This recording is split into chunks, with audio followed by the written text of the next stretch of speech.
É a história de um muro, o Muro de Berlim. É a história de sua construção, dos métodos que uma ditadura usou para manter seus cidadãos cercados numa espécie de prisão. É uma história de fuga, de engenhosidade, de coragem e ousadia, sobre o que as pessoas podem fazer em busca de liberdade. E é a história de um importante símbolo da entrada do Ocidente na Guerra Fria. Eu sou um berlinense.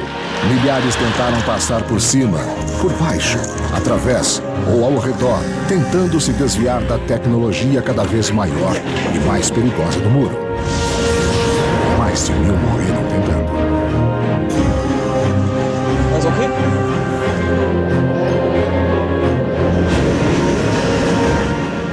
quê? Senhor Gorbachev, derrube agora esse muro. Ele durou 28 anos e caiu tão repentinamente quanto foi erguido.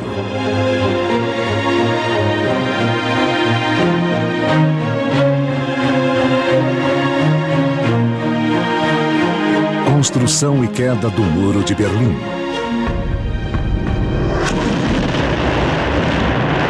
1945. No final da Segunda Guerra Mundial, mais de 55 milhões de pessoas estavam mortas. E a Europa está em ruínas. O Exército Vermelho da Rússia toma Berlim, ao custo de 200 mil de seus soldados. Stalin quer manter a capital da Alemanha derrotada como espólio de guerra. Mas quando as ruínas são limpas, tijolo por tijolo, os russos precisam dividir Berlim com os aliados do Ocidente. Isso acaba sendo uma receita para o desastre. A capital alemã e o país serão administrados conjuntamente pelos 4 aliados vitoriosos em 4 zonas separadas. No oeste, França, Grã-Bretanha e os Estados Unidos. No leste, a União Soviética e no meio da zona soviética. Berlim também é dividida. Stalin se referiu a Berlim Ocidental como um tormento constante da ocupação russa do leste da Alemanha. Khrushchev declarou publicamente que ela era um tumor maligno. Essas imagens de uma doença no corpo político do Bloco do Leste, chamado de Berlim Ocidental, eram usadas pelos líderes soviéticos frequentemente. Em 1948, Stalin bloqueia as passagens por terra para Berlim Ocidental para forçar os aliados do Oeste a sair. Americanos e britânicos suprem Berlim Ocidental pelo ar até Stalin desistir. E desde 1949 há 2 estados alemães. Rapidamente, a Alemanha, mais especialmente Berlim, se tornou um ponto de confronto. Na verdade, Berlim serviu para esse propósito durante 40 anos. Foi ponto de confronto não só entre 2 sistemas ideológicos, mas entre 2 centros de poder que lutavam pelo controle da Europa. A Alemanha Oriental, a República Democrática Alemã, junto com Berlim Ocidental, ficaram no meio. A única fronteira ainda aberta é em Berlim. Entre 1949 e 1960, mais de 3 milhões de alemães deixaram o leste comunista em direção ao oeste através de Berlim Ocidental. A população da Alemanha Oriental está encolhendo, perigosamente. Em 1960, 200 mil pessoas fugiram. Até junho de 1961, mais 160 mil já tinham saído. Isso sugava o sangue do país. A frágil economia da Alemanha Oriental precisava de força de trabalho desesperadamente. Os comunistas tiveram medo de que a economia entrasse em colapso. Era cada vez mais urgente fazer alguma coisa que resolvesse o problema que Berlim Ocidental apresentava. Ainda é fácil ir de uma parte a outra em Berlim só mostrando os documentos de identidade. O líder comunista da Alemanha Oriental, Walter Ulbricht, precisa muito de uma solução permanente. Ulbricht era um homem muito determinado. Ele viu isso e começou a forçar a ideia de uma barreira, uma cerca, um muro, chame como quiser, e conseguiu. Então, durante 1960, 61, ele viaja constantemente a Moscou, constantemente telefona, dizendo: é isso que precisamos fazer, é o único jeito de resolvermos esse problema. Ulbricht consegue de Moscou, o centro do poder soviético, a permissão para construir uma barreira. Mas quando perguntado sobre suas intenções, ele mente para a imprensa. Há pessoas na Alemanha Ocidental querendo que mobilizemos os operários da construção da República Democrática Alemã na construção de um muro. Isso está certo? Ninguém tem a intenção de construir um muro. Em Moscou, o premier Nikita Khrushchev vê uma chance de neutralizar os aliados em Berlim ou até removê-los. Khrushchev disse que ter Berlim era como poder apertar os testículos do Ocidente quando ele decidisse, quando quisesse causar dor a ele. Ele só apertou Berlim e criou dificuldades.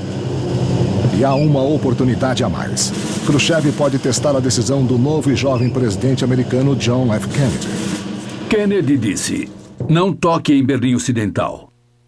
E o que Khrushchev e seu colega da Alemanha Oriental Ulbricht concluíram disso foi: desde que não infringamos os direitos aliados em Berlim Ocidental a essa altura, os aliados não farão nada. E tinham toda razão. No início de agosto de 1961, Berlim Ocidental está preocupada em fazer seu festival de cinema internacional, totalmente sem saber do desastre iminente. Tudo leva ao 13 de agosto, no meio da noite, quando recebemos um telefonema dizendo que algo estava acontecendo. Harold Smith é um comandante americano em Berlim Ocidental. Ele foi enviado para dar uma olhada e talvez agir. Vão reformar as estradas? O que estão fazendo com todo esse material? E fomos até lá, claro.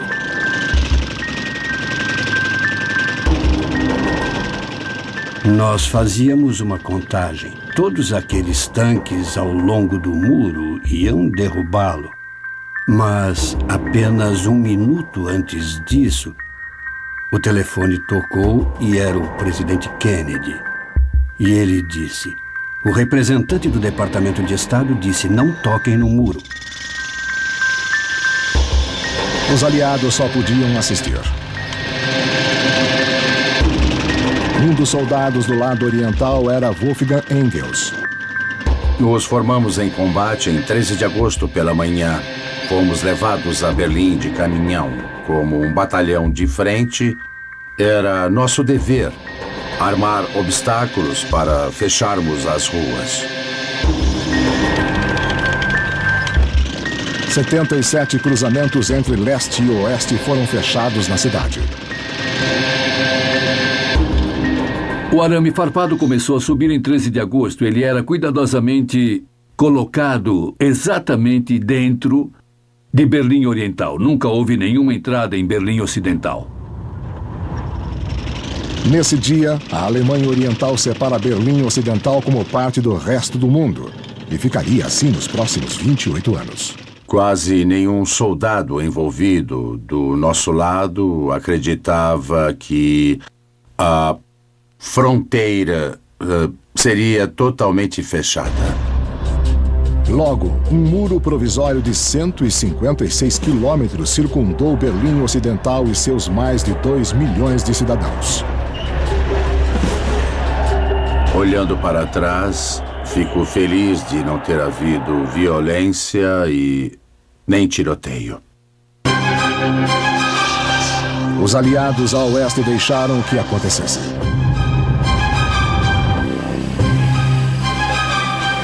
Kennedy claramente tomou a decisão de que protestariam e se oporiam, mas não fariam guerra.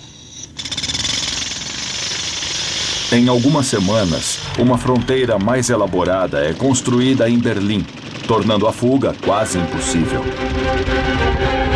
Torres de observação, um muro de 1,80 m com arame farpado no topo, obstáculos de concreto para bloquear veículos.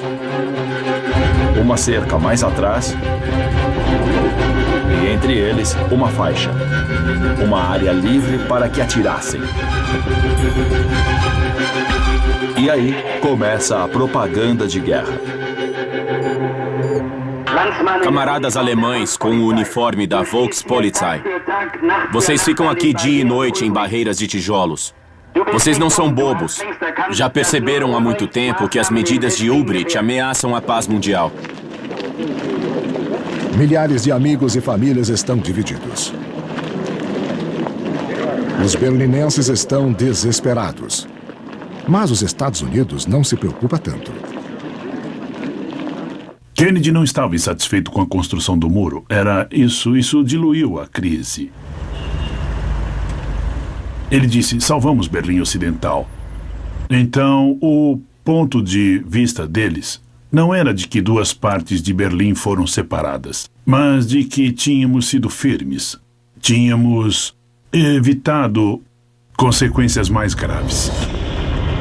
Em 15 de agosto de 1961, Konrad Schumann agarra sua chance. Ele é o primeiro policial de fronteira a escapar para Berlim Ocidental.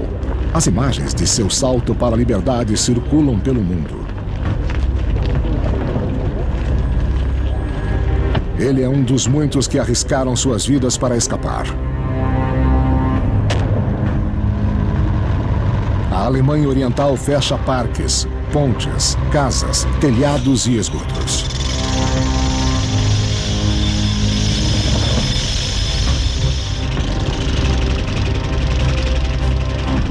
Operários e soldados entram nos esgotos para instalar barreiras e os primeiros 200 que entraram lá desapareceram. Para os berlinenses, a separação é um choque terrível. Roswitha Brosius, de somente 16 anos, está noiva de Klaus Keppen, de Berlim Ocidental. Durante semanas, ele pediu que ela atravessasse. Agora é tarde. Ele sempre soube o que queria. Ele me queria desde o início e tinha que conseguir. Ele pediu que eu fosse para lá. Eu poderia ter passado facilmente em uma ou duas ocasiões. As fortificações da fronteira ficam cada vez melhores. As pessoas só podem se ver de longe.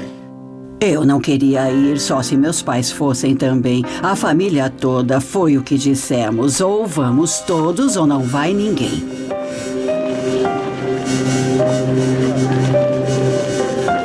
Foi decepcionante. Mas ninguém sabia como ia ficar, o que viria depois. Ninguém sabia que a fronteira ia ficar tão forte assim. Mas Klaus ainda tem um plano para tirar Roswitha de lá. Ele só espera o momento certo. Não será fácil. Checkpoint Charlie. Hoje é uma atração turística, mas um dia foi o cruzamento de fronteira mais famoso e mais movimentado de Berlim, o epicentro da Guerra Fria. Os aliados precisam fazer com que ele continue aberto, mas os alemães orientais estão dificultando a passagem. Em outubro de 61, ainda lutávamos pelo acesso. E um diplomata americano foi impedido de entrar em Berlim Oriental. E isso foi crescendo. Para os americanos é uma questão de princípio. Eles se recusam a reconhecer a Alemanha Oriental como Estado. Eles não querem que representantes armados de nosso Estado carimbem seus passaportes porque eles não têm relações diplomáticas com nossa nação. Segundo o acordo dos 4 poderes, os aliados têm direito de atravessar a fronteira quando quiserem. Eles entraram à força, foram para Berlim Oriental para um rápido passeio e voltaram. E foi aí que houve uma grande crise entre leste e oeste. Os soviéticos mandam seus armamentos pesados para Checkpoint Charlie. Os americanos não perdem tempo em responder. Eles disseram, voltem para o muro, os tanques russos estão vindo. Os tanques americanos correm para Checkpoint.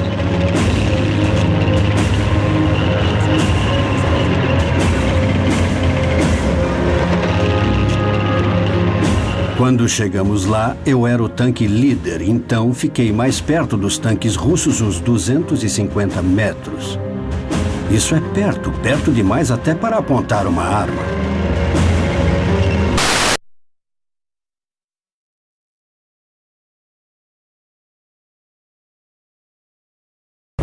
E se alguém dispara por acidente? Meu maior medo era que alguém pudesse disparar acidentalmente. Se alguém atirasse, acho que seria o início da Terceira Guerra Mundial. Eles ficam frente a frente por 16 horas. A coisa foi toda resolvida calmamente nos bastidores, claro. Nem Khrushchev, nem Kennedy queriam uma guerra. Isso era basicamente Ulbricht fazendo joguinhos. Ele era a parte fraca que ficou forte porque todo mundo precisava que ele sobrevivesse. E Khrushchev, no final, o desautorizou dizendo, tá bom, chega de fazer joguinhos. Eles encontraram um jeito dos dois lados se livrarem. Os tanques recuaram. E foi nesse momento, 28 ou 29 de outubro de 61, que a crise de Berlim praticamente terminou. Mas o muro ainda separa milhares de pessoas. Como Klaus Keppen e sua noiva Roswitha. Klaus tem uma ideia para tirá-la do leste. Conversamos sobre isso e ela finalmente concordou em atravessar sem os pais. Então pensamos em como poderíamos fazer e tivemos a ideia de modificar um Fusca. Com seu passaporte da Alemanha Ocidental, Klaus tem direito de entrar em Berlim Oriental. Se o tanque de gasolina for removido, há espaço suficiente para uma pessoa.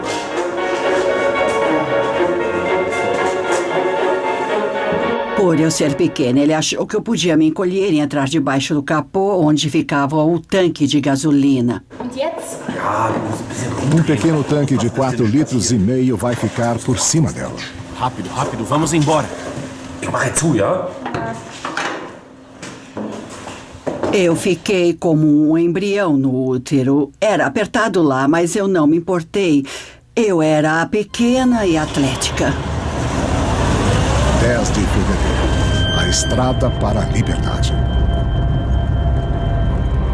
Claro que era muito desconfortável, mas seria uma viagem de apenas 15 minutos e depois mais 10 na fronteira. E se ela conseguisse isso, ficaria tudo bem. Desde que ninguém revistasse o carro.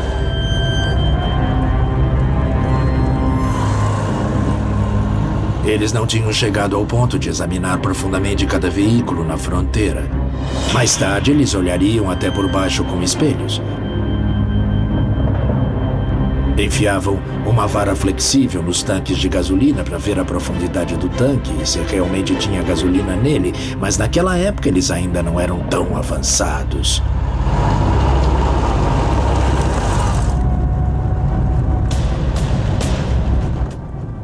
Depois de umas centenas de metros, de repente eu percebi que meu pescoço estava queimando. A borracha de gasolina tinha se soltado. Provavelmente por causa da maneira como eu me deitei. E a gasolina caía em cima do meu pescoço e das minhas costas. E isso doía muito e eu então gritei, me tira daqui, me tira daqui. Entrei em pânico. Então nós voltamos para casa. Na semana seguinte, Klaus está pronto para tentar de novo. Eu não queria entrar lá de novo, estava com medo. Sou supersticiosa. Se não deu certo da primeira vez, você não deve tentar forçar. Para mim foi demais. As barreiras continuam a crescer. Agora as pessoas não podem nem se ver. O desespero para fugir aumenta. Uma equipe de jornalismo britânica alertada com antecedência filma uma fuga cronometrada através de um cemitério ao lado do muro. 5 homens estavam a bordo com um aparato formado por 2 escadas unidas. Na hora certa, o fugitivo chega. Stanislas Kofera, um matemático de 25 anos. Ingrid Palisch, de Munique, é noiva de Stanislas e o motivo de sua fuga. Naquela época, quem fugia da Alemanha Oriental arriscava tudo o que tinha. Ele abriu mão de sua casa, seus amigos e estava arriscando sua vida. Uma pessoa desesperada assim está vivendo numa sociedade onde não vale a pena viver. Centenas são presos. – 17 de agosto de 1962. Peter Thatcher, de 18 anos, é baleado ao tentar escapar. Ele implora ajuda por quase 1 hora. Os guardas orientais não fazem nada enquanto ele sangra até a morte. Quando as pessoas eram mortas por tentar atravessar o muro, isso era uma derrota de publicidade para o governo da Alemanha Oriental. Nesses primeiros 12 meses de barreira, mais de 24 outros foram mortos no muro. Hoje, esses memoriais lembram mais de 130 pessoas mortas tentando atravessar o muro de Berlim. Baleadas, afogadas ou caídas de prédios.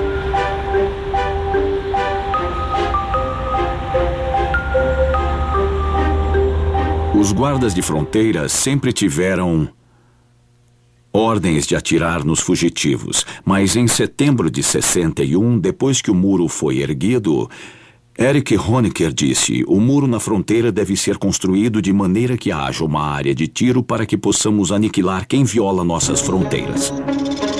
Prédios próximos ao muro são demolidos para facilitar a localização de fugitivos.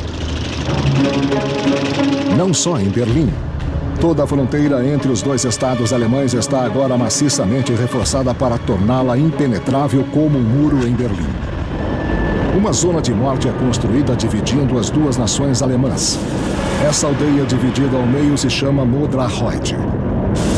As pessoas a conhecem como Pequena Berlim.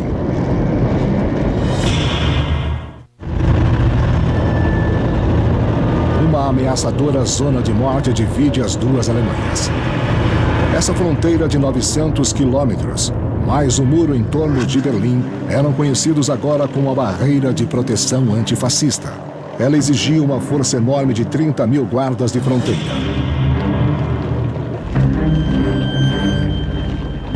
Eles tinham um treinamento especial e um programa rígido de doutrinação. Nossa principal tarefa é cortar provocações e cortar incidentes pela raiz, tudo em nome da paz. Então, no final de tudo, essa é uma tarefa profundamente humana que, com certeza, qualquer um pode fazer sem ficar com qualquer tipo de peso em sua consciência. É também uma tarefa tediosa, mas os guardas dos dois lados se acostumaram a ela. Se chama Guerra de Binóculos. E todo dia, a fronteira fica mais fechada. Março de 1962. Os irmãos Horst e Karl Miller, de 24 e 21 anos, estão desesperados para encontrar o irmão mais velho, Rudolf, em Berlim Ocidental. Com suas esposas e filhos, eles têm um plano engenhoso. Eles querem parar um trem do metrô que vai de um lado a outro de Berlim Ocidental. Ele precisa passar por baixo de Berlim Oriental no caminho. Mas não é tão simples. O único jeito é através de um poço do metrô. Eles inventam uma chave caseira que os permite entrar. Foi terrível. O poço era íngreme e não sabíamos o que encontraríamos lá. Horst foi o primeiro a descer e ele tinha que ver o que havia lá. Eu tinha que verificar e, se eu topasse com um policial, eu tinha que tirar ele do caminho. O poço está deserto.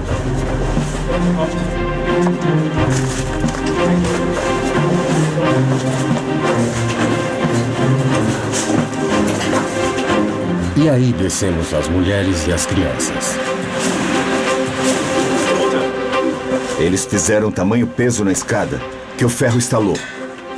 Não dava para acreditar. Então eu disse: crianças, tudo bem, podem fazer quanto barulho quiserem. E eu pensei, se não nos ouvissem naquela hora, ou eram surdos ou completamente idiotas.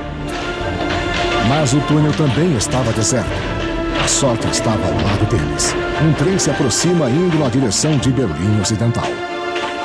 Ele pulou nos trilhos e começou a sinalizar com sua tocha. O trem começou a frear e gritamos: "Ei, saia dos trilhos, é perigoso, o trem está vindo." E ele disse: "Bobagem," ou coisa assim. E foi ficando mais lento, até que parou. Imagina só. E foi como se todas as minhas preocupações tivessem acabado. Agora nós tínhamos condições de entrar no trem. Venha rápido. Vamos, pega. Vai. Entramos no trem. Já havia muita gente no vagão e eles sabiam exatamente o que estava acontecendo. 11 pessoas, inclusive crianças, estavam fugindo. Obrigada. Venha, eu te Aconteceu tão rápido. Os berlinenses ocidentais nos puxaram e nos puseram para sentar. Não juntos, mas um aqui e outro ali, todos separados. Mas eles ainda estão sob Berlim Oriental.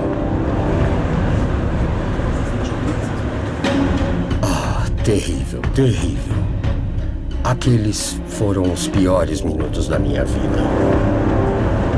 Não sabíamos o que ia acontecer. Ainda havia 5 estações antes que chegássemos ao lado ocidental. E o trem ia tão devagar nas estações e vimos a polícia nas plataformas. Terrível. Esperava que eles não percebessem nada e não parassem o trem.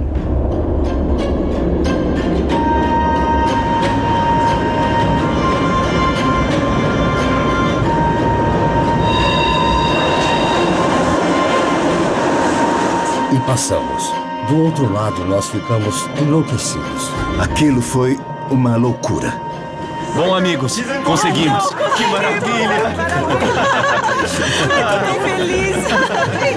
Ai, que bom. Todos no trem pularam e nos abraçaram. Foi incrível.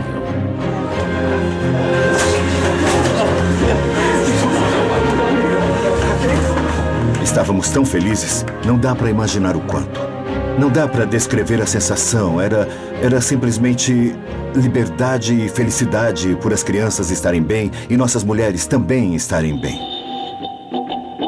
A primeira coisa que eles fazem é visitar o irmão Rudolf, que havia se mudado para Berlim Ocidental em 1960. A campainha tocou no meu apartamento e meus irmãos estavam na porta. Ele ficou olhando e abriu um sorriso. Eu fiquei muito confuso e pensei, não pode ser verdade, minha mulher está aí. E fiquei olhando. Não pudemos trazer a mulher dele conosco. Ela estava sendo observada o tempo todo. A casa estava vigiada o dia todo e eles ficaram lá vigiando.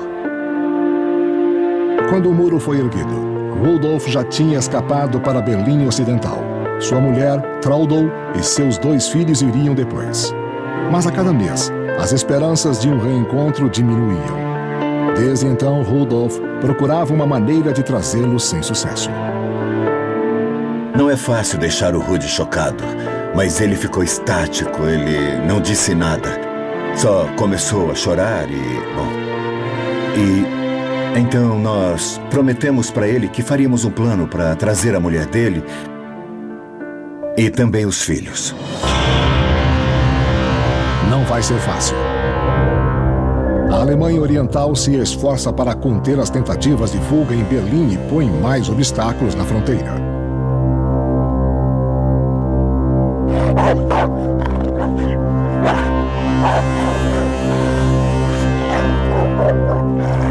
E há também incentivos aos guardas. O membro do Comitê Central responsável pela segurança nos anos 60 era Erich Honecker. Ele sempre era instantaneamente informado de tentativas de fuga bem-sucedidas ou não. Por exemplo, quando alguém era morto, Honecker assinava os documentos, o relatório de Stasi e assinava os documentos recompensando ou parabenizando os guardas. Mas essa não é uma fronteira nacional normal. Os guardas do lado ocidental também são alemães. E a polícia de fronteira da Alemanha Oriental é treinada para atirar nas pessoas de seu próprio lado. Foi um verdadeiro problema para o governo da Alemanha Oriental. Então, a doutrinação era pesada, a disciplina era dura. Quando você pensa nos jovens nas torres de vigilância, que constantemente eram obrigados a atirar em quem tentasse escapar, você tem que entender que são pessoas que falam a mesma língua, que cresceram nas mesmas cidades, que têm um passado em comum. Como podem esperar que eu dispare uma arma contra meu primo Gunther? Nós não queremos mais que isso continue assim. Em Berlim Ocidental, o Major Willy Brandt só pode oferecer palavras respeitosas. Nós queremos uma situação em que não haja mais tiros. Bem no meio de Berlim Oriental, há um soldado que também não quer mais tiros.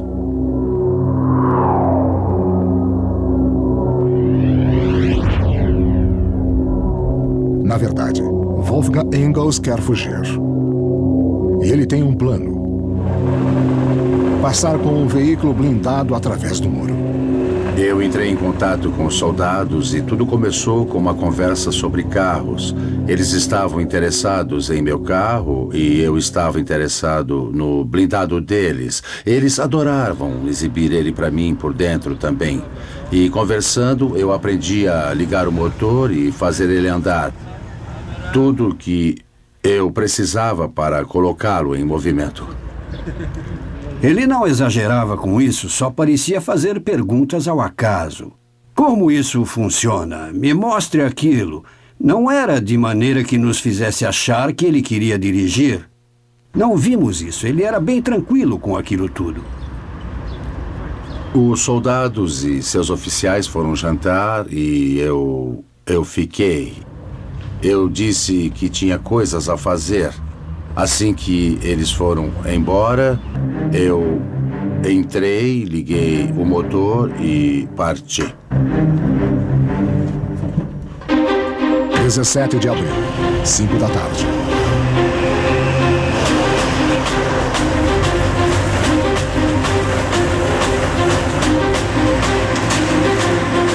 Eu passei direto pelo portão. Ele era fechado só com uma corrente. Segui para Treptow.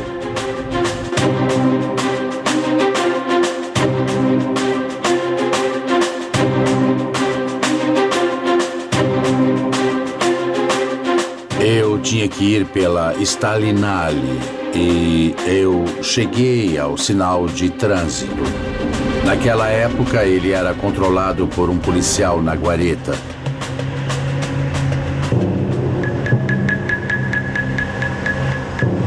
As Forças Armadas do Estado têm prioridade nas estradas.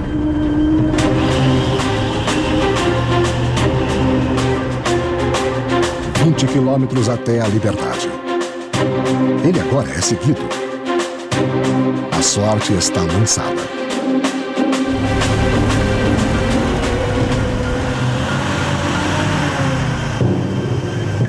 Você não pode simplesmente atravessar o muro, parar e dizer: foi só um teste. Agora não tinha mais volta.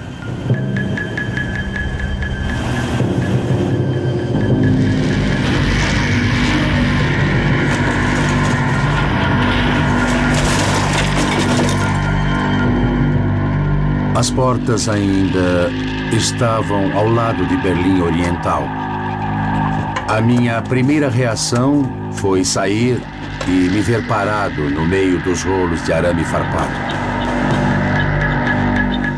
Você acaba ficando muito nervoso numa situação dessas. O seu nível de adrenalina sobe e fica aqui em cima. Eu nem mesmo sentia as balas me atingindo.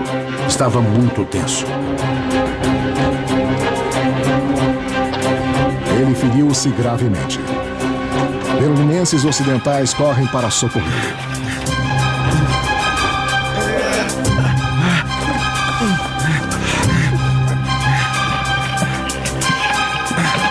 Força, força, venha. Me ajude. Venha. Me ajude. Tá quase lá, vamos. Eles me levaram a um bar e, olhando para o chão, eu vi rótulos de garrafas que só conhecia dos comerciais. Foi assim que eu soube que estava no lado ocidental.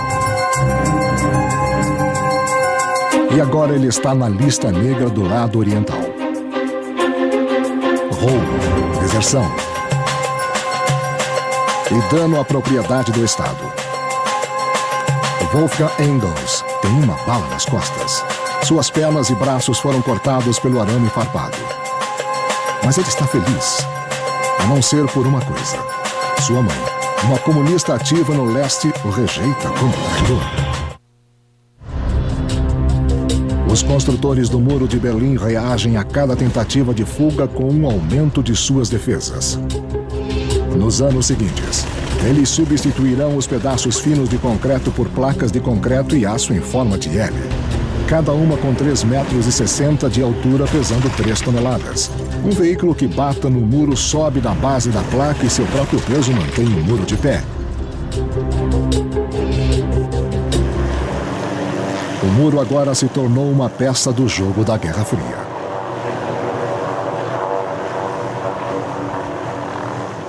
Foi um fator estabilizante da situação na Europa Central durante os anos 60, que permitiu que o medo da guerra que existia na Alemanha desde 45, quando ela havia sido dividida em oriental e ocidental, se dissipasse gradualmente. Em junho de 1963, John F. Kennedy finalmente visita Berlim Ocidental.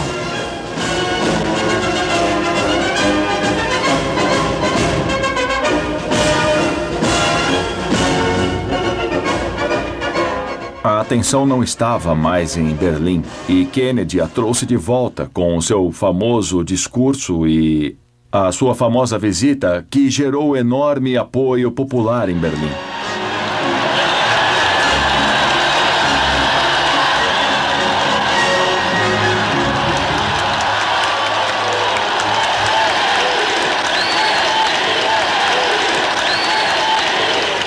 Como homem livre, eu me orgulho das palavras Ich bin ein Berliner.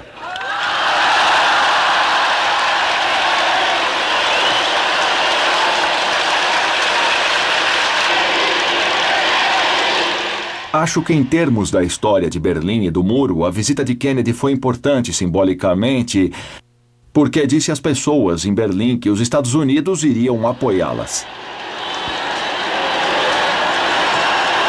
Mais tarde, ele disse que ver o muro com seus próprios olhos mostrou sua verdadeira brutalidade.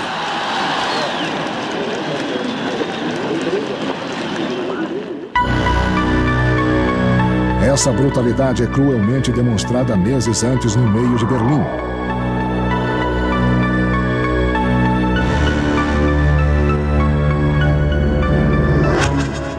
Em maio de 62, Rudolf Miller e seus dois irmãos mais jovens finalmente descobrem uma maneira de reunir Rudolf e sua família.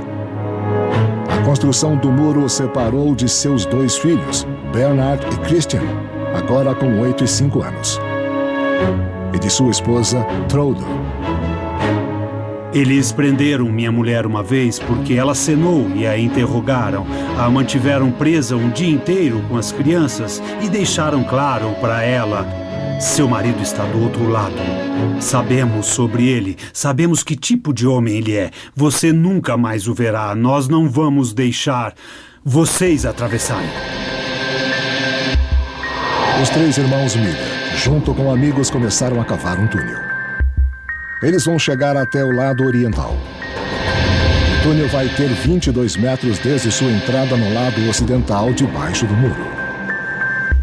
Primeiro, não chegamos a lugar algum. O chão parecia de concreto. Mas, de repente, ficou fácil. Aí tivemos problemas em tirar a terra do túnel e isso foi dificultando conforme íamos avançando e o ar ia piorando. 4 homens por turno. 4 turnos de 6 horas por dia.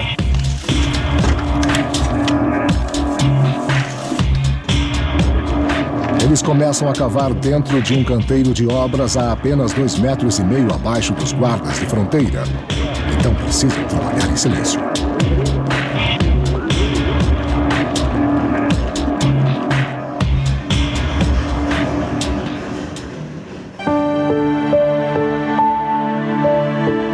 Eu podia ter tido toda a minha pele arrancada e não perceberia.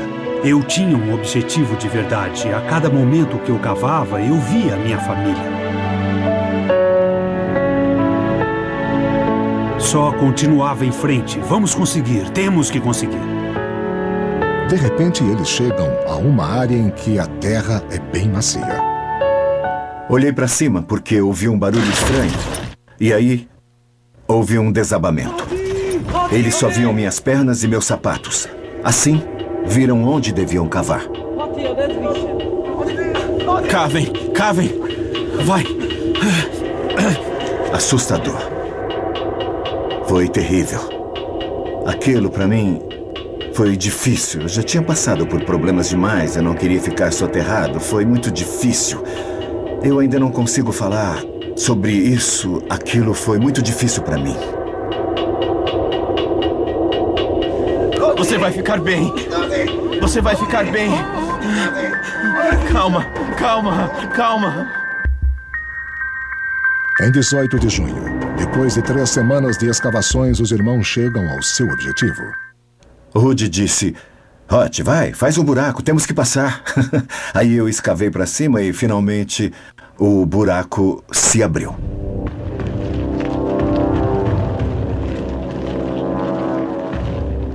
Havia um guarda-roupas por cima do buraco quando eu abri o caminho. Ele fez o maior barulho, mas nós conseguimos. Oferecem uma arma a Rudolf. Pegue essa arma. Pode levar. Leva isso com você. Eles estão tão nervosos e prontos para atirar que você tem que se defender. Ou vão prender você e jogar a chave fora. Eu levei aquela coisa e enfiei no meu cinto. Um guarda estava parado lá. Eu virei para ele e fiz um sinal. Ele olhou para mim e não me cumprimentou. Aí eu pensei: ai, meu Deus. A família de Rodolfo estava esperando na esquina. Eu sentia ele olhando para mim. Eu sentia ele na minha nuca e meu cabelo estava literalmente arrepiado. O guarda já devia suspeitar. Ele estava olhando. E aí Rudy voltou depois de um tempo com a família.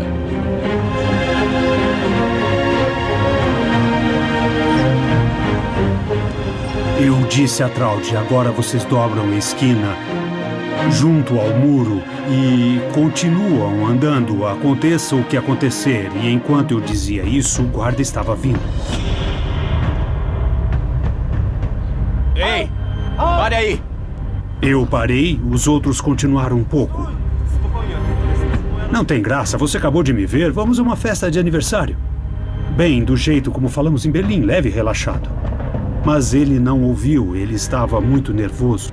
Eu vi em seu rosto, ele estava mesmo nervoso.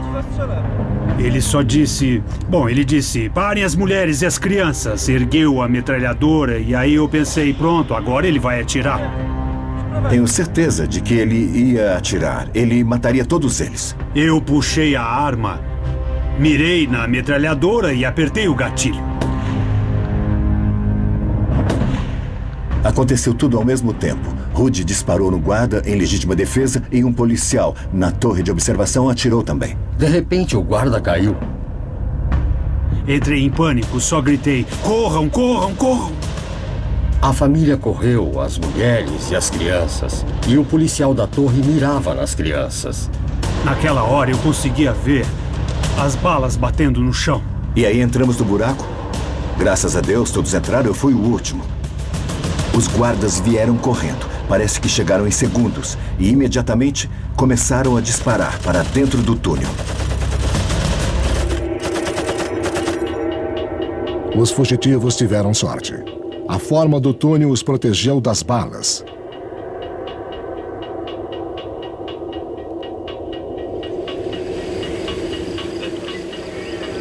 Mas o guarda está morto.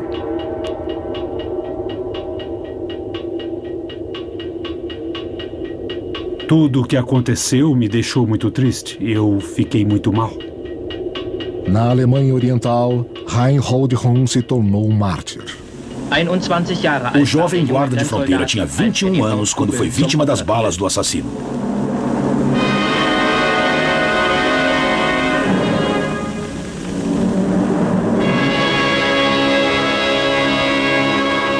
Tenho um sentimento constante de culpa. Um homem morreu por causa de nossa fuga. Aquela pessoa morreu por um tiro que eu disparei. É terrível. Nenhum tribunal poderia tirar aquilo de mim. Eles podiam me considerar culpado ou inocente 3 vezes. Eu carrego aquela culpa. E nunca vou me livrar disso, enquanto estiver vivo. O muro tornou Rudolf Miller criminoso e vítima. Em 64, Mais de 70 túneis haviam sido abertos do lado ocidental para o oriental e vice-versa, libertando mais de 250 pessoas. Mas a polícia secreta da Alemanha Oriental, a Stasi, encontrou um jeito de impedi-las. Eles se infiltraram em grupos de fuga antes de começarem a cavar. Nos anos 60, os dois lados aprenderam a viver com o muro para o bem e para o mal. O povo de Berlim Ocidental, pela primeira vez em anos, pode atravessar o muro. Época de Natal. O primeiro pequeno degelo nas relações. E com ele, o muro se tornou um sucesso para o regime da Alemanha Oriental. O muro foi chamado de segundo nascimento da República Democrática Alemã.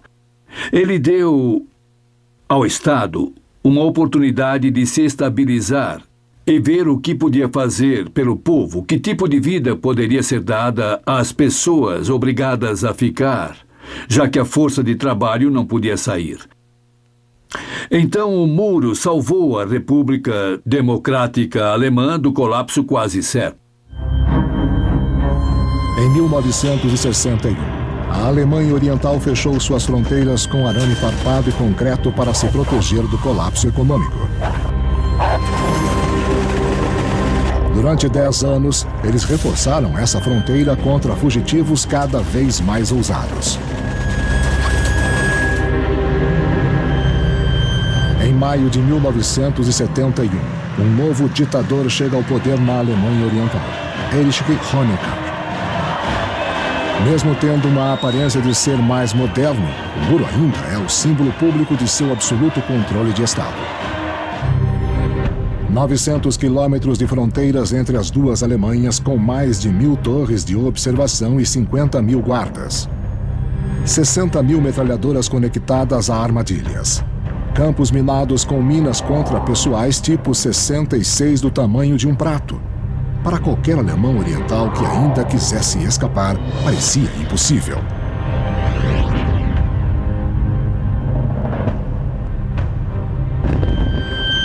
E a Guerra Fria está esquentando. Nos anos 70, a União Soviética posiciona mísseis nucleares na Alemanha Oriental. Os americanos planejam fazer o mesmo na Alemanha Ocidental. Poucos políticos na Alemanha Ocidental acham que a Alemanha vai se reunificar, pelo menos não nas próximas décadas. Na Alemanha Oriental, Honecker se beneficia da rivalidade entre as superpotências. E as coisas melhoraram na República Democrática Alemã. Ela se tornou a vitrine do mundo socialista, uma prova de que o consumismo funciona. Geladeiras, máquinas de lavar, televisores. Em outras palavras, o início de uma prosperidade modesta começou a ocorrer em meados dos anos 60. Com a população estabilizada, a parte instruída da população não saía mais da Alemanha Oriental. Você tinha uma situação em que as pessoas sentiam que a vida não era tão ruim. O regime também se sente seguro. Eles e o Estado estão muito bem protegidos. Todo jovem tem que servir no exército do povo. Eles encaram o inimigo ocidental e seu próprio povo que queira cruzar o muro. Ingo Befik é um guarda de fronteira. Basicamente, quem tenta cruzar a fronteira está burlando uma lei, é um criminoso e tem que ser detido de todas as maneiras. Claro que ninguém disse que deveríamos atirar para matar, mas se o fizéssemos, tenho certeza de que eles aprovariam. O próprio Ingo é um criminoso porque quer escapar da Alemanha Oriental. 26 de maio de 1975. Ele vai escapar à noite com um amigo. Ingo serviu aqui. Ele conhece perfeitamente essa parte da fronteira. Não tenho nenhuma dúvida de que eles atirariam, mas antes disso é preciso mirar. Um Kalashnikov não tem precisão, mas faz 30 disparos. Você faz isso em 2 segundos. Befk conhece o local. Depois da área de fronteira vem a cerca com sua faixa da morte. E depois o rio Elba com seus barcos patrulha. É uma barreira incrível. Havia uma sensação de aventura. Eu queria muito ver o país de onde os Beatles vieram Havia algo do outro lado do muro que era proibido. Nós só queríamos poder ir lá quando quiséssemos. Ele sabe que os guardas podem voltar a qualquer momento.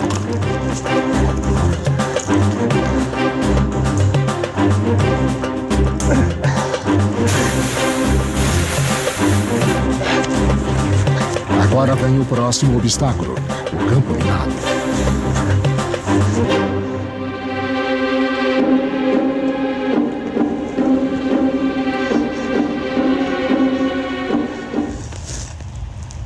O único lugar onde eu tive medo de verdade foi no campo minado. Eu soube que se você pisasse numa mina, parte do seu pé era destruída. Talvez até o calcanhar, mas não a perna inteira. Nós fizemos um pequeno remo. Se nós acertássemos com ele e a mina explodisse, nós ficaríamos bem, mas depois teríamos que correr. Foi o único momento em que tive algum medo. Fora isso, foi legal, foi escuro e ninguém viu a gente. Próxima tarefa: encher seus colchões de ar nas margens do rio Elba.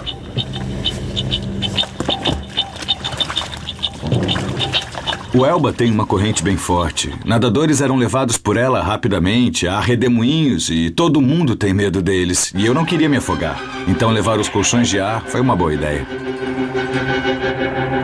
Eles remaram por meia hora.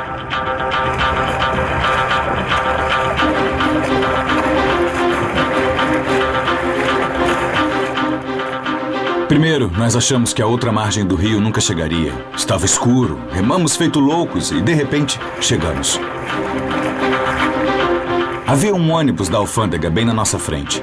Nós dissemos, oi, e eles disseram, de onde é que vocês vieram? Não está um pouco frio para nadar? E respondemos, está sim, mas nós acabamos de fugir da República Democrática Alemã. Aí eles nos levaram para a guarita e nos deram uma bebida quente, comida, e nós tivemos sorte de tudo ter dado certo. A maior parte dos fugitivos é presa. Alguns são mortos.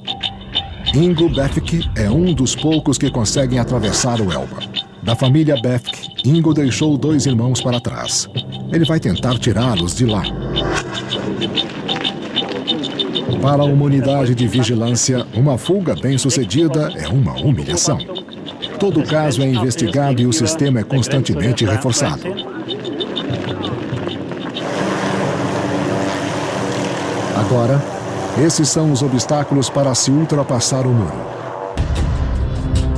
A torre de observação. O primeiro muro. A cama de pregos. A cerca de arame farpado eletrificada.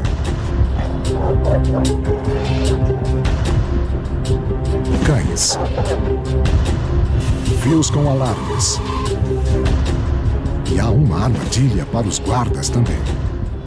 A areia mostrava as pegadas para o caso de você estar em sua torre de observação, ver alguém tentando cruzar e olhar para o outro lado, esperando que ninguém note e que a pessoa atravesse em segurança. Isso não podia acontecer, porque quando alguém escapa, há um grande inquérito. Eles verão as pegadas na areia próxima à sua torre de observação e vão saber exatamente o que aconteceu. E então você vai estar perdido. O Estado alemão oriental é forte. Erich forçou seu povo a respeitá-lo. Agora ele quer que o mundo reconheça seu Estado. Por um lado, eles buscavam respeitabilidade e queriam ser vistos como um Estado que funcionava, que estava em pé de igualdade com outros Estados, mas ao mesmo tempo não queriam permitir aos seus próprios cidadãos as liberdades que os membros da comunidade internacional permitiam. Desarmamento é a palavra mágica. Nos anos 70, há uma série de importantes acordos internacionais. Tudo está bem quando acaba bem. Enfim, o regime ganhou o reconhecimento do mundo em troca de permitir um pouco mais de liberdade aos seus cidadãos. Teoricamente, eles agora podiam ter liberdade de movimento, liberdade para escolher onde trabalhariam e liberdade de expressão. Os governos comunistas frequentemente assinavam manifestos e acordos internacionais, mas não permitiam que fossem cumpridos em seu próprio solo. Ao invés disso, construíram um muro ainda mais alto.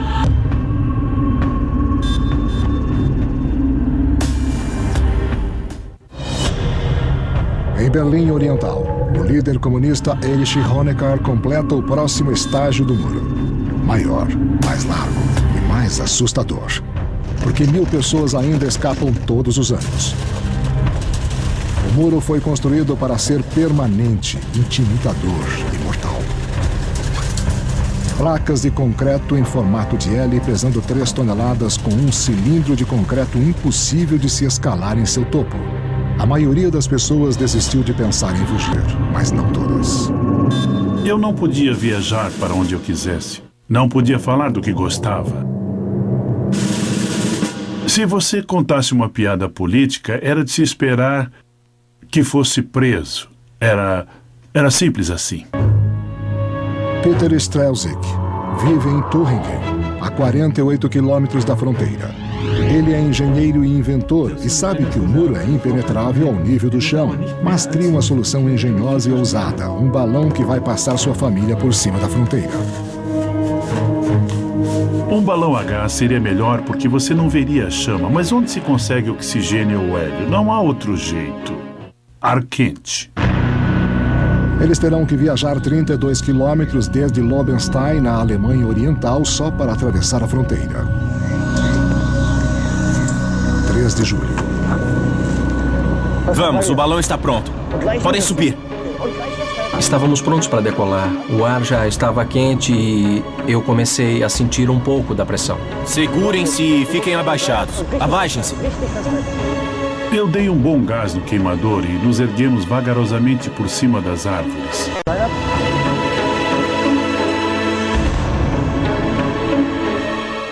Eu queria ir o mais alto possível, porque tinha medo que eles atirassem em nós. Então, a uns 1.200 metros, o balão voou para uma nuvem, o tecido começou a absorver água e a partir daí nós começamos a descer muito rápido. Eles caíram em uma floresta, na Sund. Estamos na Alemanha Ocidental ou ainda estamos na Alemanha Oriental? Então vêm sinais deprimentes. Eu nunca mais vou esquecer o que aconteceu porque havia uma caixa num tronco de árvore com vários fios em volta dele. Fiquei pensando se não seria um alarme ou talvez uma metralhadora automática. É um sinal certo de que ainda estão do lado oriental da fronteira. Então nós começamos a chorar. Estávamos tão perto, faltavam 180 metros, mas ainda estávamos aqui. Nada mudou. Eles abandonam o balão, que é descoberto por um policial da Alemanha Oriental de folga.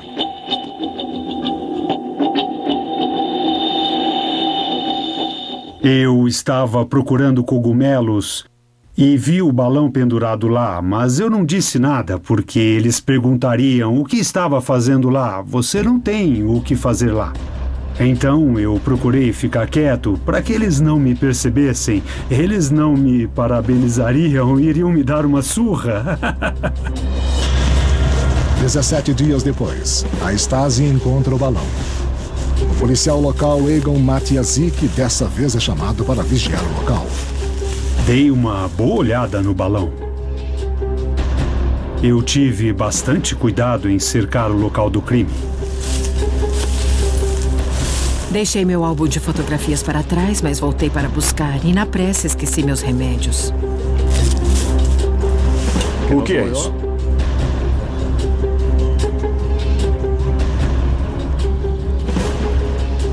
Eu vi a Stasi anotando os números para talvez rastrear os suspeitos.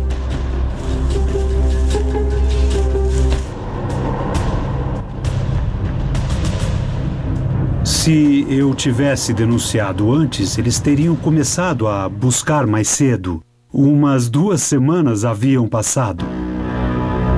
A Stasi pede informações em um jornal.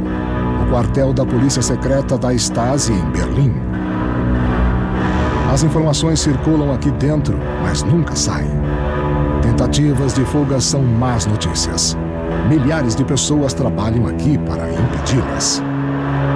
Cortamos isso pela raiz, mas não queremos mais pessoas sendo baleadas ao atravessar o muro. O que nós queremos é que elas nunca cheguem ao muro. Então há uma grande expansão da Stasi para que se torne, talvez, a polícia secreta mais numerosa por população. E, de certo modo, de maneira terrível, a mais bem-sucedida polícia secreta da história. Eles mantêm relatórios secretos de cada tentativa de fuga, cada declaração contra o governo, cada mínimo detalhe. Enquanto isso, a Stasi segue as evidências. Um tecido do balão, remédios. Uma chave inglesa. É só uma questão de tempo até que a trilha leve aos Streisig. Quando um carro passava lá fora, eu espero que não seja um carro da polícia. Foi um período assustador. Mas eles estão determinados a construir um novo balão o mais rápido possível. E outra família, os Wetzel. Junto, agora serão 4 adultos e 4 crianças. Tem que ser maior. Nós somos mais 4 agora. Temos que comprar o pano. Nós temos que começar tudo de novo. Não podíamos comprar tudo de uma vez. Eles nos descobririam com certeza. Então comprávamos o pano em pequenas quantidades, em várias lojas diferentes. Precisávamos de 929 metros quadrados, o suficiente para uma tenda de um circo pequeno.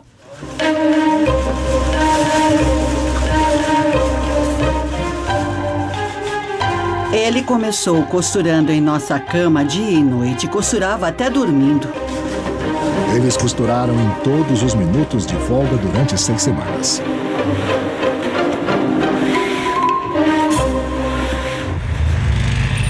16 de setembro de 1979. Nós pensamos, o vento está perfeito. Se ele realmente funciona, vai ser hoje. Uma clareira escondida na floresta será o local de partida. Vamos todos. Não façam barulho. Fiquem quietos. Vamos. Era um silêncio de morte, nenhum som, nada. Você só ouvia o queimador quando eles abriam o gás. Mas fora isso, não havia som algum. Silêncio absoluto.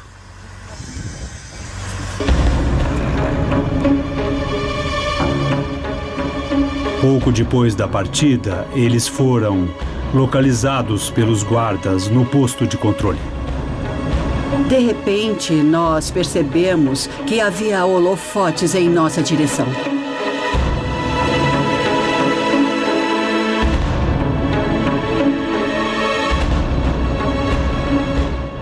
Eles tiveram a oportunidade perfeita para atirar. E um dos guardas no posto de controle queria receber a ordem para atirar. Ele ligou para Berlim e deram a ordem a ele, mas aí o balão já tinha ido embora.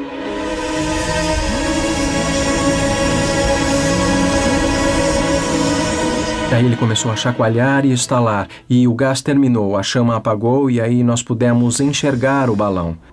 Havia um enorme rasgo em cima, bem no meio. Eu cometi um erro. Pus o queimador em potência alta e queimei o topo do balão 24 metros acima, e isso foi muito perigoso.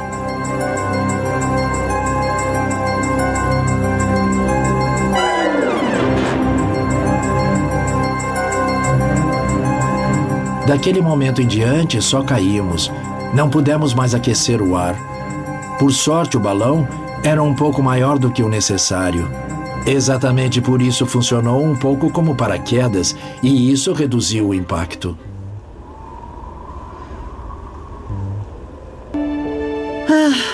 Eu só esperava que eles não nos retirassem de lá quase mortos. Eu estava em paz. Você não imagina o quanto se fica calmo em momentos como esse.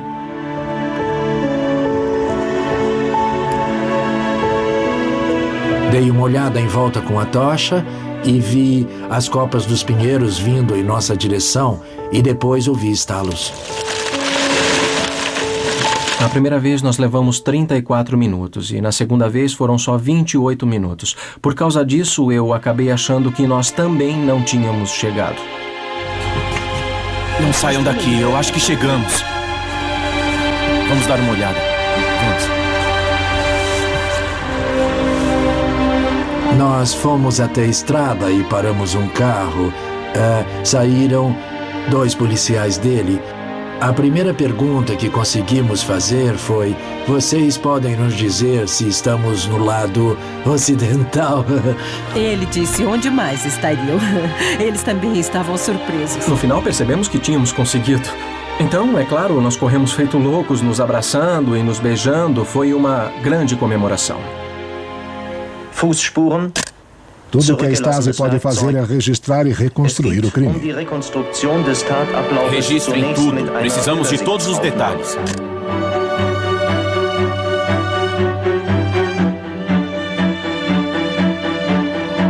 A fuga da família Strelzik foi manchete em todo o mundo.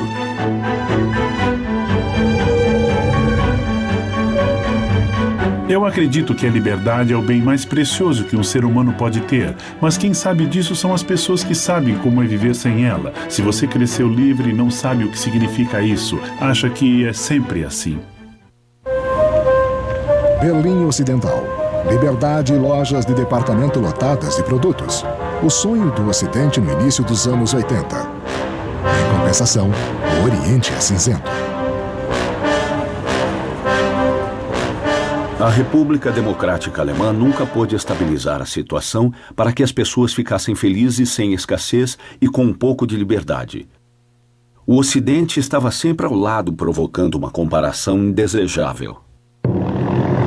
A tentação estava do outro lado do muro. Enquanto isso, a Alemanha Oriental comemora seu 30º aniversário. O leste oferece paradas, cerimônias e convivência.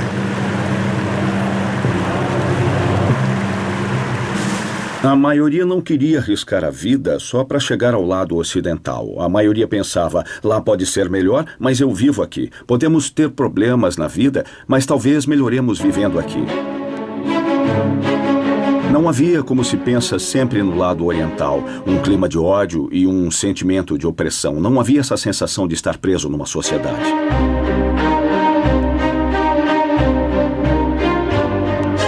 Mas havia uma coisa que eles odiavam. A maioria das pessoas sabia bem que os alemães ocidentais tinham se tornado grandes viajantes. E eles se sentiam mal por só poder ter talvez uma semana no Lago Balaton, na Hungria, ou talvez uma viagem à Praga. Construir e vigiar o muro arranca uma boa parte do produto interno bruto da Alemanha. Uma fortuna que Honecker não tinha mais nos anos 80. E a fronteira nunca é terminada.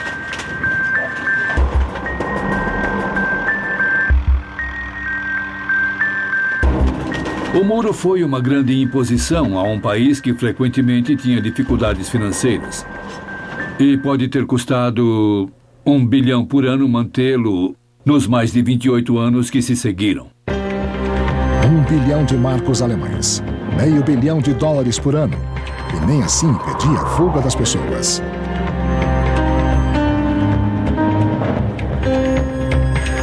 Pessoas com ideias malucas como Holger Bethke.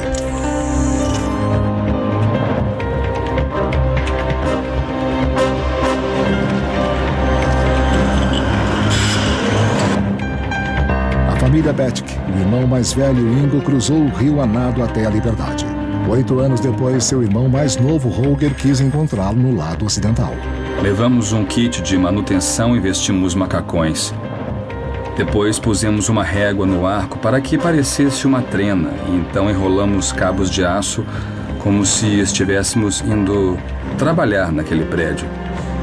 Se alguém nos visse na escada, a caminho do sótão, diríamos: nós trabalhamos aqui.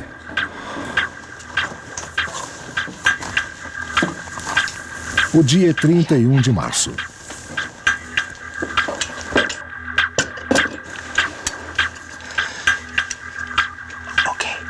Holger vai atirar enquanto seu irmão Ingo espera pegar a flecha e a corda no lado ocidental.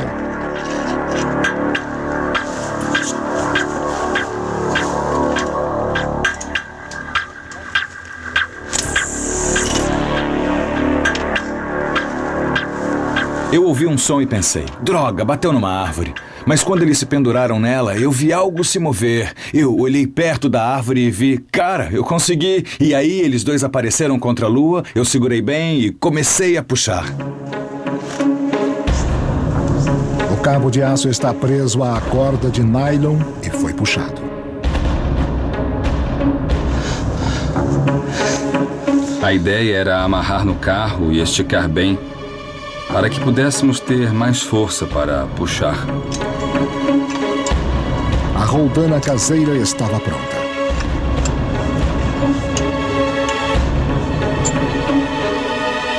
Eu não sei se eu olhei para baixo, devia estar tão envolvido que eu acho que eu só olhei para frente.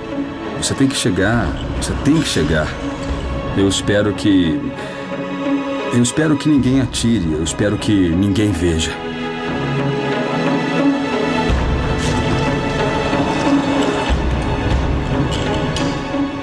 Faltando uns 3 metros para Berlim Ocidental, eu tive que parar. Eu não conseguia ir adiante, tinha uma rachadura no cabo. Pendurado sobre uma terra de ninguém, sem rede de segurança.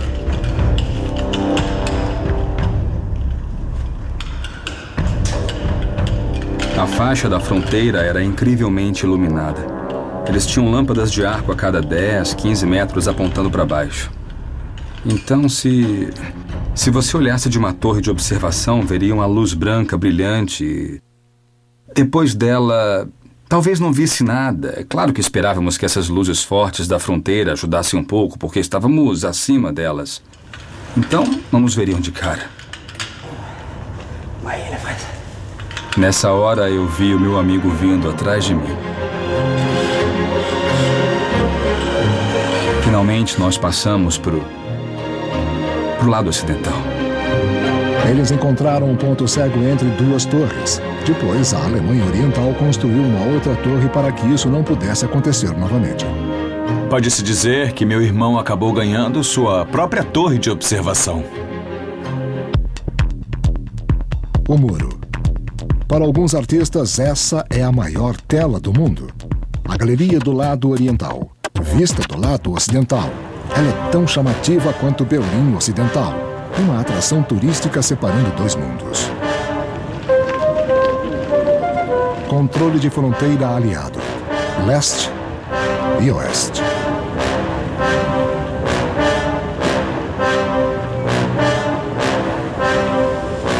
Erich Honecker ainda fala por sua república. Todo mundo tem seu lugar na República Democrática Alemã, independente de seu ponto de vista político ou religioso. As prisões estão cheias de críticos que pensam diferente do regime.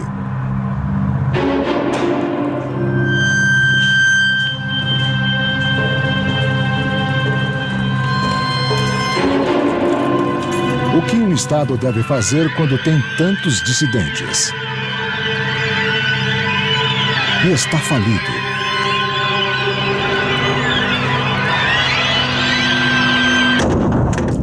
Então, feche um acordo com os alemães ocidentais para vender os dissidentes. Em outras palavras, põe toda essa gente na cadeia e depois faz um acordo para poder trocá-los pelos preciosos marcos ocidentais. A Alemanha Ocidental compra a liberdade das pessoas por até $50.000 cada. A venda de 35 mil dissidentes ajuda a Alemanha Oriental a fugir da falência. E há os empréstimos enormes do lado ocidental. Mas com uma condição: as armadilhas da fronteira precisam sair de lá. Isso não é um problema para Honecker. Ele não pensa no passado, ele pensa no futuro. E, na verdade, nos anos 80, eles planejavam um muro de alta tecnologia, que seria essencialmente tecnologia informática àquela altura. Tanto era que planejavam um muro de alta tecnologia que envolveria relativamente pouca intervenção humana. As pessoas não poderiam chegar perto sem serem captadas pelos vários sensores e câmeras. Esse era o Muro 2000, de Erich Honecker. Infravermelho. Laser e detectores de movimento disparariam alarmes quando percebessem um fugitivo. Câmeras automáticas, holofotes em movimento e sprays químicos os impediriam. Ladeada por arbustos, a realidade perigosa seria camuflada para parecer boa. 1985. No Kremlin, um novo ditador comunista, Mikhail Gorbachev, começa falando em paz. O presidente americano Ronald Reagan está determinado a retomar a iniciativa. Ele vem a Berlim em julho de 87. Só essa imagem, que foi reproduzida bilhões de vezes dele parado ali na frente do portão de Brandemburgo, foi o maior efeito dramático que se podia pensar. Então alcançamos nossos objetivos com esse discurso. Senhor Gorbachev, derrube agora esse muro. Reagan foi o primeiro presidente em muito tempo que não via a Guerra Fria durando para sempre. Ele, ao menos, tinha a esperança de que fosse temporária, de que se a União Soviética cedesse, a Guerra Fria acabaria e os Estados Unidos a venceriam. Nesse degelo entre leste e oeste, Honecker visita seu oponente na Alemanha Ocidental, Helmut Kohl, o grande reconhecimento ao irmão menor. Respeitamos as fronteiras existentes, mas queremos superar essa divisão num caminho para o entendimento pacífico e a liberdade. Talvez só palavras. Erich Honecker tentou manter um controle rígido das coisas porque sabia que não poderia relaxar. Assim que relaxasse, a Alemanha Oriental acabaria. Ela simplesmente derreteria. A família Bethke tenta novamente. O último dos três irmãos ainda está no leste.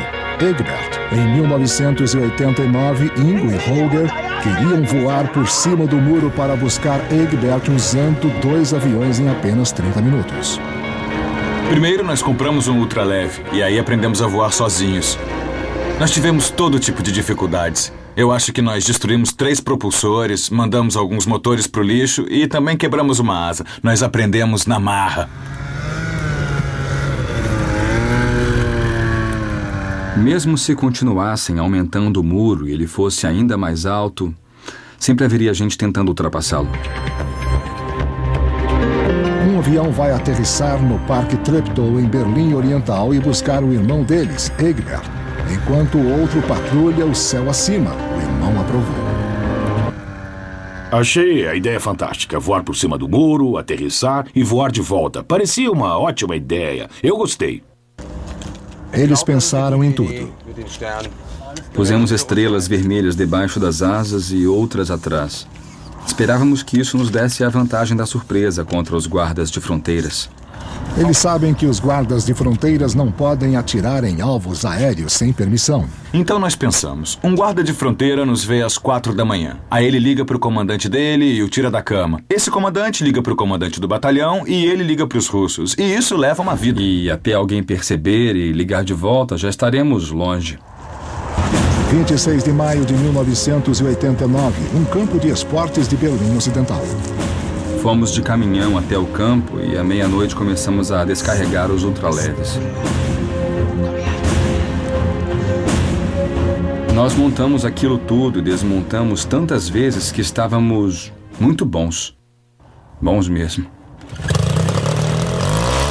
4h22 da manhã. Eles ligaram as câmeras presas aos seus aviões e filmaram todo o voo.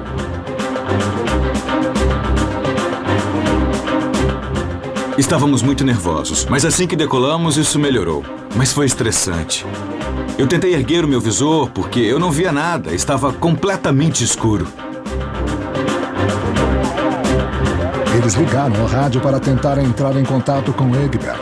Assim que decolamos, começamos a perguntar no ar: você está aí? Egbert, você está aí? Eu tive que tomar cuidado. Estava num arbusto perto da pista e não podia ver nada por causa das folhas. Estava tudo coberto. E se alguém passasse por acaso com um cachorro e ouvisse uma voz vindo do arbusto, chamasse a polícia. Então eu tinha que falar bem baixo. Ingo, está me ouvindo? De repente eu ouvi a voz dele entrecortada. Estou aqui sim, e pensamos, graças a Deus ele está lá. Estamos a caminho. Tá, eu estou bem. Eles souberam que eu estava ali e eu soube que eles vinham, mas eu só soube deles quando eles já estavam no ar. Claro que estamos indo. Estou vendo o muro na minha frente. Câmbio. Tá bom, eu espero. O encontro seria no Parque Treptow, em Berlim Oriental. Então, eles enxergam algo grande no caminho. Ficamos surpresos em ver que havia um circo no parque. Devia ter sido montado no fim de semana. O campo era grande o bastante para aterrissarmos mesmo com aquele circo russo montado lá. Nós tínhamos que conseguir.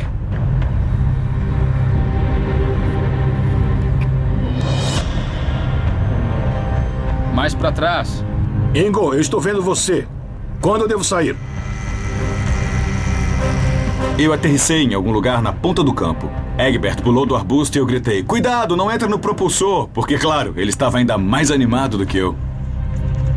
Eu dei a volta no propulsor, sentei no assento e gritei: vai, Ingo, vai! Eu estava muito animado. Eu disse: calma, calma, nós não queremos que você caia. Eu disse: anda, Ingo, decola, vai, anda logo. Eu disse isso porque eu estava com muito medo de que a polícia aparecesse e viesse direto da estrada para o parque e acabasse pegando a gente. Aí, acelerei e decolamos de novo. As árvores estavam próximas porque estávamos 2 vezes mais pesados. Eu pesava 80 quilos na época. Eu completei um circuito e eles estavam na minha frente, decolando.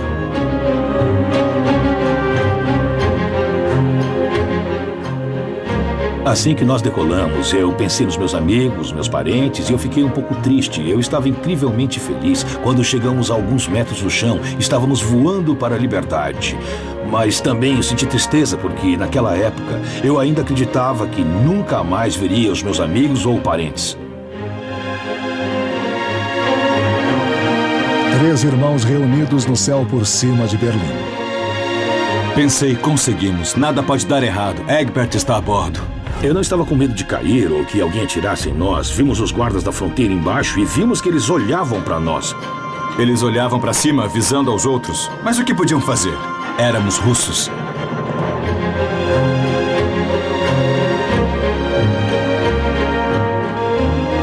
Estávamos a caminho do Reichstag. Ingo e Holger tinham que encontrar um lugar para aterrissar. Nós fizemos uma aterrissagem perfeita.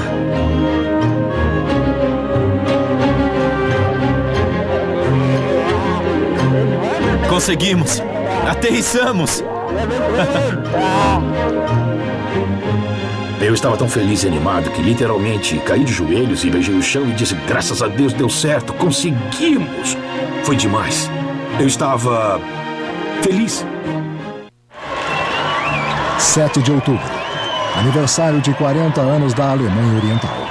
No entendimento do chefe do Estado comunista Erich Honecker, o país vai existir para sempre. Mas o premier soviético Mikhail Gorbachev tem ideias diferentes de reformas.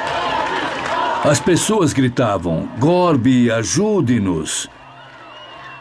E foi exatamente nesse ponto, eu acho, que a panela de pressão dentro da Alemanha Oriental encontrou um movimento de reforma dentro do Partido Comunista. E esse ponto decisivo chegou quando, de repente, ficou muito claro que as baionetas russas não poderiam salvar Honecker.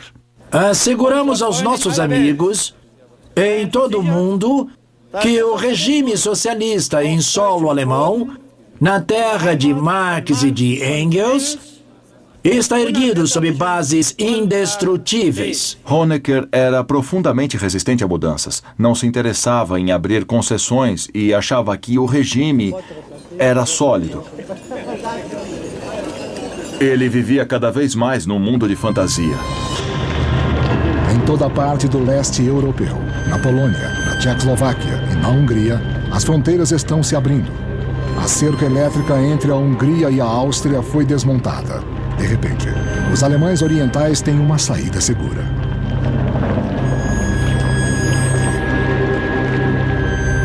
Em todas as árvores havia pregos, e eles penduravam as chaves do carro, de casa neles. Deixaram tudo para trás. Eu vivo numa casa que tem de tudo. Não posso imaginar sair andando e deixar tudo. E foi isso que eles fizeram. Queriam ir embora a esse ponto. O correspondente da rede CBS, Alan Pizzey, na embaixada da Alemanha Ocidental em Praga, onde centenas e depois milhares de alemães orientais pediram refúgio. Fiquem calmos. Vamos atender a todos. Finalmente souberam que a Alemanha Ocidental concordou em aceitá-los.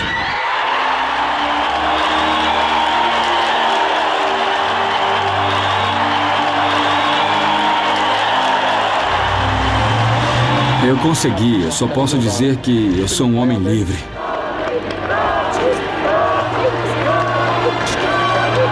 O premier soviético Mikhail Gorbachev se recusa a proteger a Alemanha Oriental. Acho que correm perigo somente aquelas pessoas que não reagem à vida.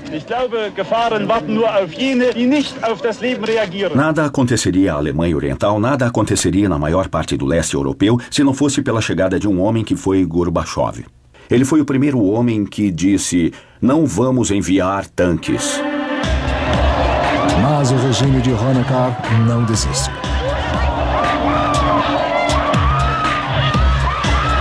Estamos protestando pacificamente. Não queremos nada de ruim.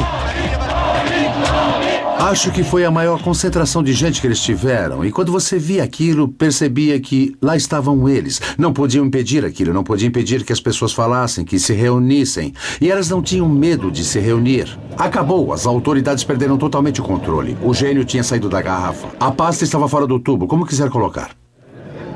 O porta-voz do Politburo da Alemanha Oriental, Guter Schabowski, anuncia que pela primeira vez os cidadãos alemães orientais poderiam se locomover livremente.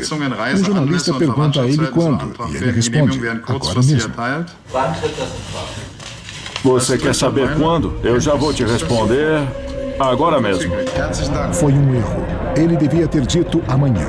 A notícia se espalhou. 3 horas depois, os guardas de fronteiras estavam completamente despreparados.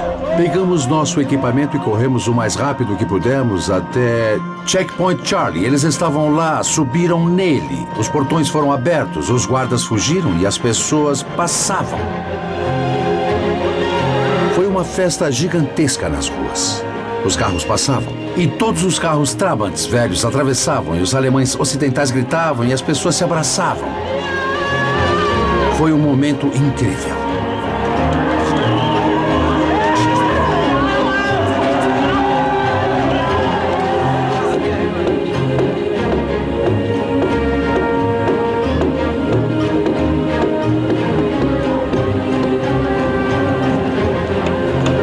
Se alguém me dissesse que eu ainda veria aquela porcaria de muro caindo, eu diria que estavam loucos.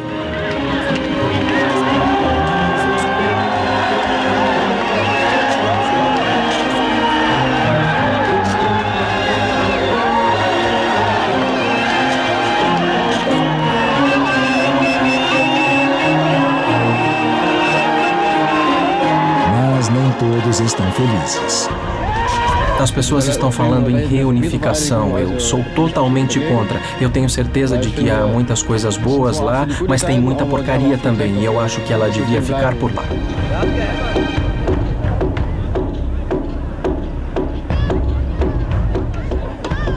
A Alemanha Oriental desapareceu como num passe de mágica, um passe de mágica desagradável. E eu acho que essa é minha maior fascinação com aquilo. Parecia artificial na época e agora virou uma cortina de fumaça apenas num período de alguns dias ou meses. Em 3 de outubro, um ano depois da queda do muro, a Alemanha foi reunificada. Isso significou o fim do comunismo.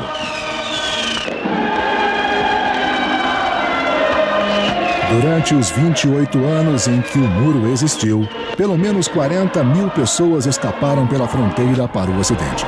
75 mil foram acusadas de tentar.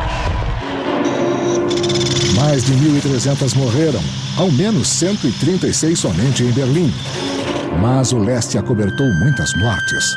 Portanto, o total exato ainda não é conhecido.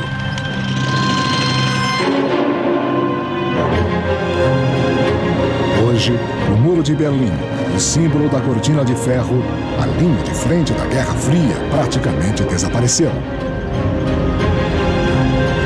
Ruínas podem ser encontradas em museus por todo o mundo. Alguns pedaços se tornaram recordações. Mas a maior parte do concreto e do aço que formaram o muro foram reciclados para ajudar na reconstrução da Alemanha, o país que um dia foi dividido.